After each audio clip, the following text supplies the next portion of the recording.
Noite. Boa noite a todos os nossos irmãos. Eu agradeço profundamente pelo convite, por essa possibilidade sublime de, mais uma vez, compartilhar esses momentos com os nossos irmãos, né, do Centro Espírita Leon Denis e Aldeia do Vale. Então, que Jesus possa nos amparar de modo que, ao concluirmos esse momento de espiritualidade, que possamos, de fato, estarmos melhores do que estávamos quando iniciamos as nossas atividades. Estava refletindo sobre o tema proposto, né? O que é um retrato? Então, essa é a grande questão. O que é um retrato, né?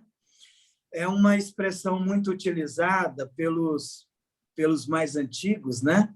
No meu tempo, a gente nem falava foto, a gente falava retrato, no meu tempo de infância. E é muito interessante esse tema, porque o retrato ele é uma imagem, um desenho, uma figura que pode ser real ou imaginária. De modo que um retrato ele só é tirado, na verdade, em um determinado momento significativo para as nossas vidas. Então, esse tema de hoje ele nos faz refletir sobre alguns retratos do Evangelho de Jesus que, na realidade, possam ter mais significados para a nossa existência do ponto de vista da transformação pessoal. E o que seria, então, a boa nova, se não essa boa notícia, que nós poderíamos dizer que estão sintetizadas nos evangelhos, né? Dos evangelistas que narram todas as experiências, as mensagens do nosso querido Mestre e Senhor Jesus. Nós temos um livro de Irmão X, psicografado por Chico Xavier, que chama-se Boa Nova. Esse livro, trazido pelos mestres espirituais, ele traz histórias ambientadas nos tempos de Jesus, que são retiradas dos arquivos espirituais por irmãos que participaram, que vivenciaram aquele ambiente, daqueles momentos com o nosso querido Mestre e Senhor Jesus. E temos também um livro que se chama Retratos da Boa Nova, né? Mas, para fazermos um retrato, na verdade, nós precisamos de um retratista, nós precisamos de um fotógrafo.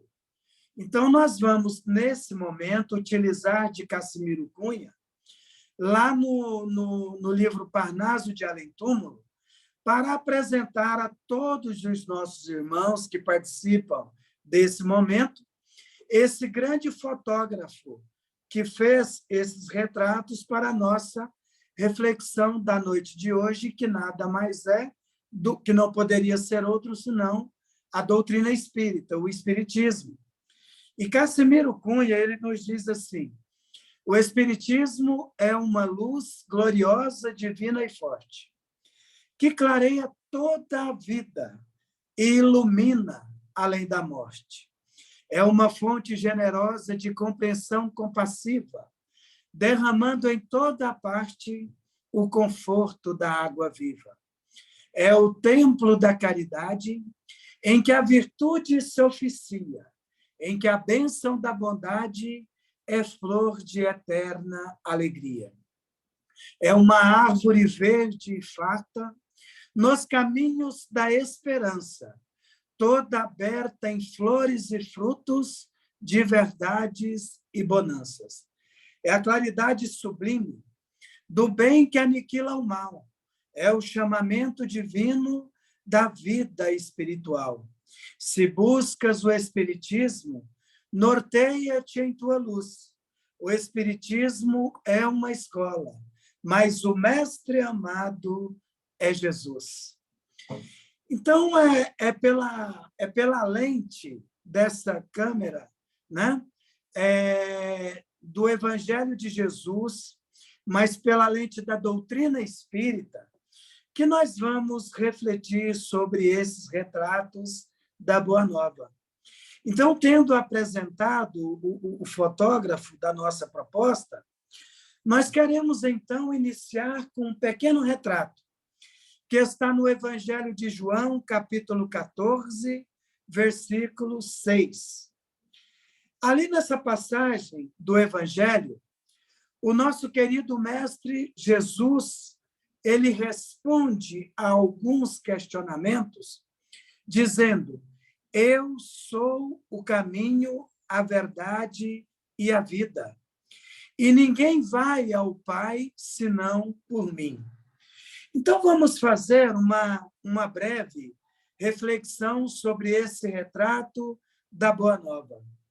Será que o nosso querido Mestre Jesus, na sua sublime e transcendente humildade, ele estaria, na verdade, afirmando que ele seria o único caminho de libertação, o único caminho que teríamos para chegar ao Pai? Então, nós sabemos que não, que o nosso querido Mestre Jesus, ainda que na grandiosidade da sua personalidade, que, na verdade, é a personificação do amor, o governador espiritual do planeta Terra, ele sabia da existência de outros caminhos. Ele sabia de outras fontes de espiritualidade, onde nós poderíamos beber de modo a promover a transformação íntima capaz de nos colocar numa sintonia plena com as leis de Deus, que, segundo o Livro dos Espíritos, está registrada na nossa própria consciência. Então, quando Jesus ele faz essa colocação, ele está dizendo: eu sou o caminho, a verdade e a vida. E ninguém vai ao Pai senão por mim. O que o nosso querido Mestre Jesus ele estava querendo nos comunicar nesse retrato da Boa Nova? Jesus ele estava falando do eu. O mesmo Mestre que, em outro momento, ele nos afirmou: vós sois deuses, falando das nossas potencialidades enquanto almas. Jesus que nos afirmava que todos aqueles que seguissem os seus ensinamentos seriam capazes de fazer tudo o que ele fizera e muito mais, porque nós somos seres de potencialidades. Então, Jesus Cristo ele está dizendo que o único caminho para encontrarmos a verdade e a vida em plenitude é através da valorização do eu.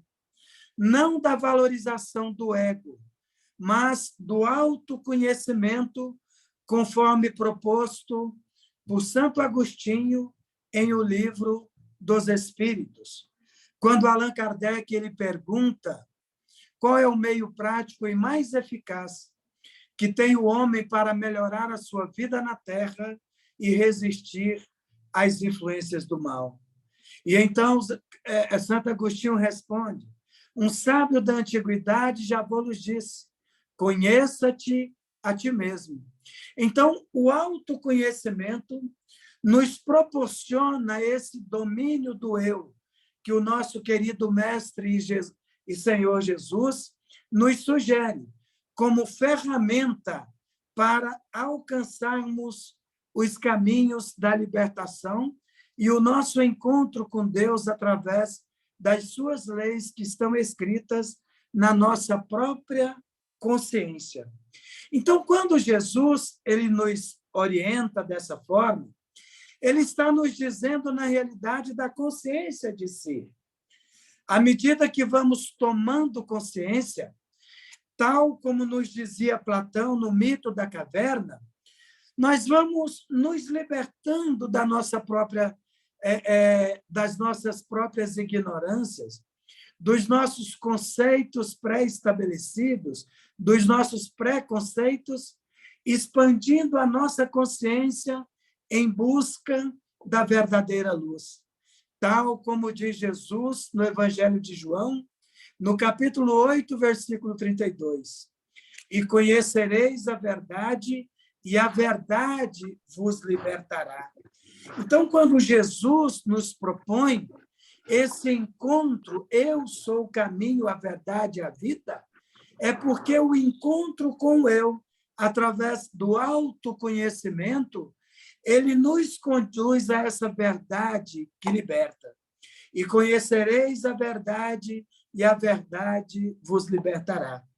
Na introdução do Evangelho segundo o Espiritismo, Allan Kardec ele coloca ali um resumo da doutrina de Sócrates e de Platão.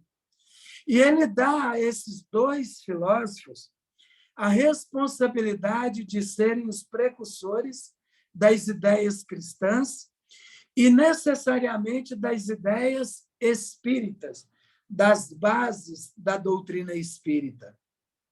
E Platão, ele nos traz uma história muito interessante.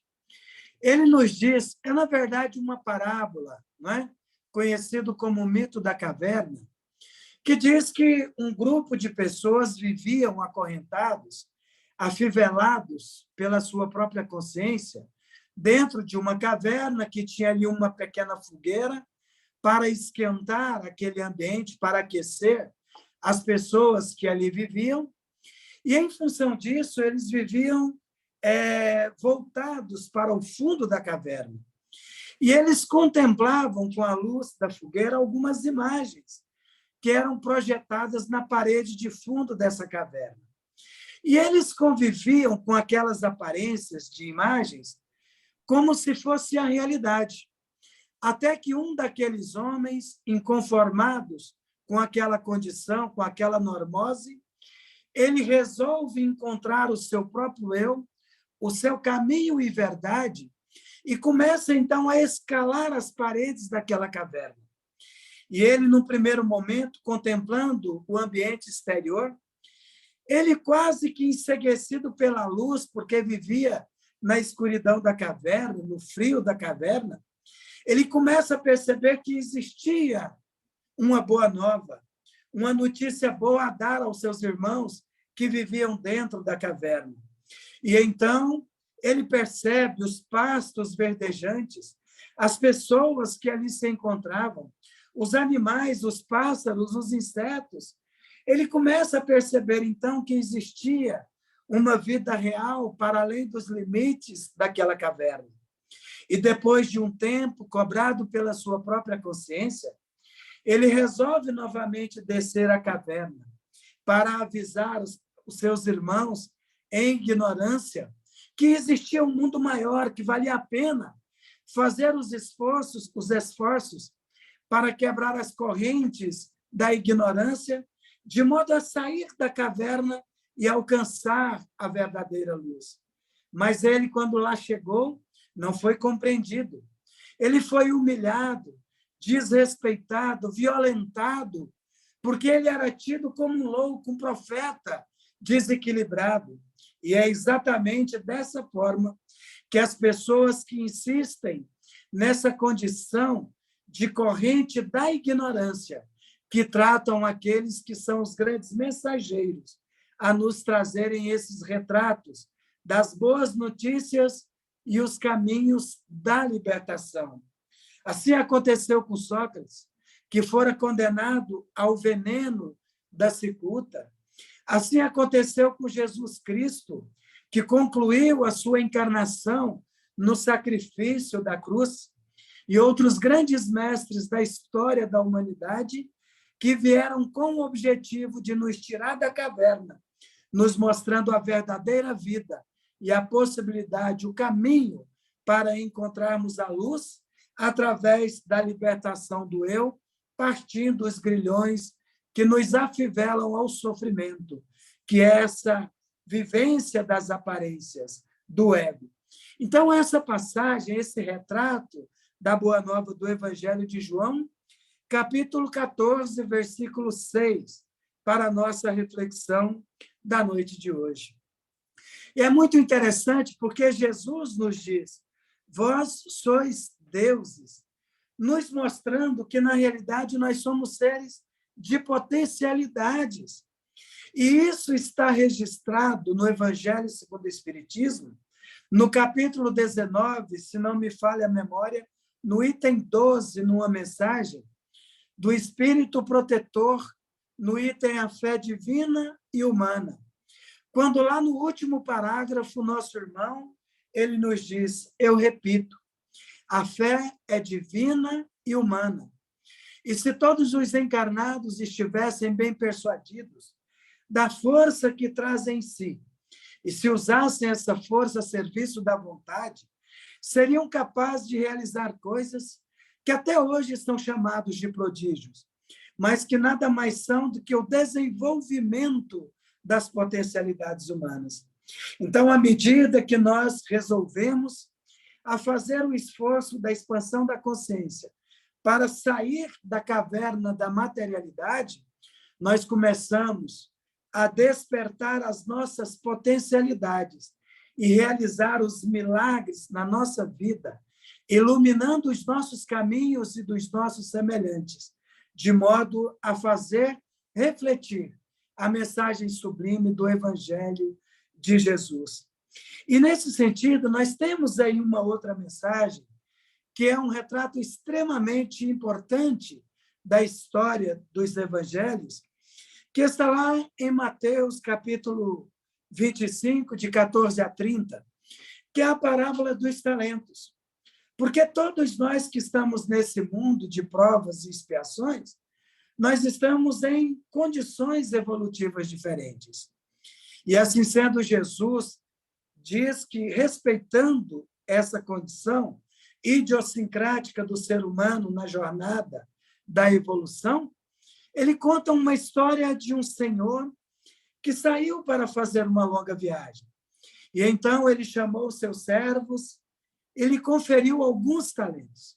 E ele deu 5 talentos a um, 2 talentos a um outro e 1 talento a um terceiro servo, de acordo com a sua própria condição.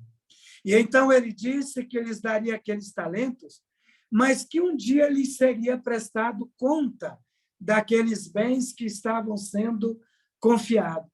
Passando o tempo, esse senhor, ele volta, chama os seus servidores para que pudessem prestar conta dos talentos confiados. Então, aquele que recebeu mais talentos, 5 talentos, ele disse, Senhor, eu sei que tu és um homem severo, que colhe onde não plantastes, então eu trabalhei com os teus talentos, multipliquei, e estão aqui outros 5 para lhe prestar conta. E então o Senhor disse assim, servo bom e fiel, entra na glória do teu Senhor pelo bom trabalho que realizastes. Aquele que recebeu 2 talentos disse, Senhor, sei que tu és homem severo, então eu coloquei os teus talentos na mão dos banqueiros e estão aqui outros 2 talentos. E ele disse, servo bom e fiel, fostes fiel no pouco, o muito também lhe confiarei. Entra no gozo do teu Senhor.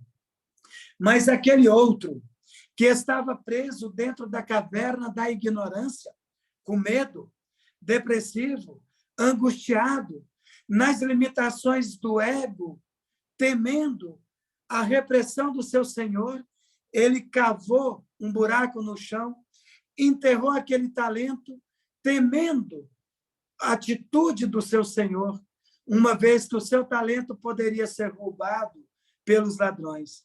E então ele tirou aquele talento e disse, Senhor, temendo as suas atitudes, eu enterrei o seu talento, para que ele não fosse roubado, estou aqui lhe prestando conta, devolvendo exatamente aquele 1 talento que o Senhor me confiou. E ele disse, servo mau e infiel. Pediu que atasse as suas mãos e os pés e os lançasse nas trevas exteriores, onde haveria choro e ranger de dentes. Então, fica claro para nós, nesse retrato da Boa Nova, do Evangelho de Jesus, que todos nós recebemos os nossos talentos. E o que nós estamos fazendo com os nossos talentos que nós recebemos das mãos de Deus e também do nosso querido Mestre e Senhor Jesus, que é o nosso único guia e modelo que temos para o nosso processo de evolução. Será que nós estamos transformando a nossa capacidade intelectual, a nossa capacidade de oratória, a nossa capacidade de empreendedorismo, de geração de movimento, de crescimento social, o nosso talento da escuta? Como é que nós estamos agindo com tudo que nós recebemos? E aí, muitas vezes, nós colocamos, bom, mas eu acho que eu não tenho talentos, porque eu sou uma pessoa muito frágil. Olhe o que diz o Espírito Protetor. A fé, ela é humana e divina. E que se todos nós estivéssemos conscientes da força que temos, e se usássemos essa força a serviço da vontade, seríamos capazes de realizar coisas que são conhecidas e entendidas como prodígios, como milagres, mas que nada mais são do que o desenvolvimento das potencialidades humanas. Então, a grande questão é, o que nós estamos fazendo com essas potencialidades? Será que nós estamos transformando, nós estamos multiplicando esses talentos? Porque nós sabemos que mais tarde nos será cobrado. Só que, na realidade, tanto o gozo quanto as trevas poderão ser, na verdade, o encontro com a nossa própria consciência, que é a lei de Deus em nós, registrada no nosso mundo íntimo, segundo o livro dos Espíritos. O que nós estamos fazendo com a nossa vida? Como é que nós estamos conduzindo? Como é que estamos aproveitando o talento da mediunidade, o talento da oratória, o talento da intelectualidade, da amizade, da nossa saúde, da nossa capacidade de ouvir os nossos irmãos em angústia? E então nós entendemos por um outro retrato do Evangelho de Jesus, que está registrado ainda no Evangelho de Mateus, no capítulo 12, versículo de 46 a 50, que num determinado momento Jesus ele estava pregando para um povo, quando os irmãos e a mãe de Jesus chegaram naquele ambiente para trazer Jesus para o lar. E então avisaram, olha, diga que a mãe e os irmãos estão aqui e que estão chamando por ele. E naquele momento que disseram, olha, a sua mãe e os seus irmãos estão lá fora e te chamam. Jesus olha para aquelas pessoas que ali estavam e diz assim, quem é minha mãe e quem são os meus irmãos? São todos aqueles que fazem a vontade do Pai que estais nos céus. Então, eis aqui a minha mãe e todos os meus irmãos. Então, o que Jesus estava fazendo naquele momento? Jesus, que disse, honrai o vosso pai e a vossa mãe, ele estava dizendo de uma outra família, que é a família pelos laços da espiritualidade. Então, todos os nossos talentos devem ser desenvolvidos no sentido de acolher os nossos irmãos, os nossos parentes, os nossos familiares pela espiritualidade, naquilo que nós conhecemos como caridade, que na questão 886 do Livro dos Espíritos, Kardec diz assim, qual é o verdadeiro sentido da palavra caridade, como a entendia Jesus? E então, os nossos irmãos espirituais dizem a Kardec, benevolência para com todos, indulgência para com as imperfeições alheias e perdão das ofensas. Então, vejam só, benevolência para com todos. Não é só para com os nossos familiares consanguíneos, para com os nossos amigos, para com aqueles que frequentam a nossa casa espírita, para com todos, para os criminosos, as pessoas equivocadas em relação aos valores morais e espirituais. Indulgência para com as imperfeições alheias. Então, se já subir alguns degraus nessa escada do crescimento espiritual, respeitar o semelhante que ainda está numa condição teoricamente inferior à minha. Indulgência para com as imperfeições alheias e o verdadeiro exercício do perdão das ofensas. Então, nós entendemos que esses 3 retratos da mensagem do nosso querido Mestre Jesus nos dá um embasamento para pensarmos no nosso processo de transformação íntima, compreendendo, na realidade, que todos os retratos da Boa Nova, eles existem para sintetizar a lei maior, que Jesus responde a um questionamento dizendo que a lei principal é amar a Deus sobre todas as coisas, de todo o vosso coração, de toda a vossa força, de toda a vossa alma, mas que existe um segundo que é semelhante a esse, que é amar ao próximo como a si mesmo. Então, que essa oportunidade sirva para desenvolvermos o alto amor, porque se não me amo, eu não tenho muito para oferecer para o meu semelhante. Amarás ao próximo como a ti mesmo, compreendendo que eu sou o caminho, a verdade e a vida. E o único caminho para chegar ao Pai é através da libertação da nossa própria consciência. E a questão que fica para nós é a seguinte: será que nós encontraremos dificuldades nessa caminhada? Com certeza encontraremos. Porém, para os nossos momentos de dificuldade, a nossa querida irmã Meimei nos traz, através de Chico Xavier, uma belíssima mensagem que diz: confia sempre. Não percas a tua fé entre as sombras do mundo. Ainda que os teus pés estejam sangrando, segue para frente erguendo-a por luz celeste acima de ti mesmo. Crê e trabalha. Esforça-te no bem e espera com paciência, porque tudo passa e tudo se renova na terra. Mas o que vem do céu permanecerá. De todos os infelizes, os mais desditosos são aqueles que perderam a confiança em Deus e em si mesmos, porque o maior infortúnio é sofrer a privação da fé e prosseguir vivendo. Eleva, pois, o teu olhar e caminha, luta e serve, aprende e adianta-te, brilha a alvorada além da noite. Hoje é possível que a tempestade te amarfanhe o coração e te atormente o ideal, aguilhoando-te com a aflição ou ameaçando-te com a morte. Não te esqueças, porém, de que amanhã será um outro dia. Que Jesus nos abençoe sempre nessa jornada de evolução espiritual.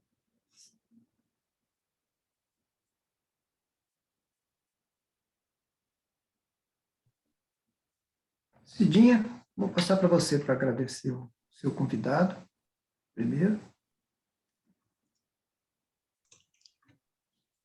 Muito obrigada, viu, Enio, pelas suas colocações, foram excelentes, muito boas, umas colocações que a gente traz, que a gente aplica na nossa vida, né? Umas colocações que são muito necessárias para a gente fazer uma introspecção, para fazer uma reflexão, para ver como que está o nosso posicionamento quanto a esses retratos, né, do Evangelho.